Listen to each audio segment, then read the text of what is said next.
18 పడిమెట్ల పైకెక్కి గుడికేగు భక్తులకు ఎదురొచ్చే బంగారు స్వామి.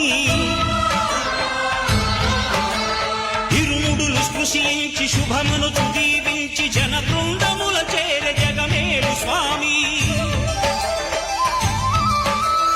తన భక్తులను నిల్చు తప్పులకు తడబడి ఒక పక్క ఒరిగెన ఓంకారమూర్తి.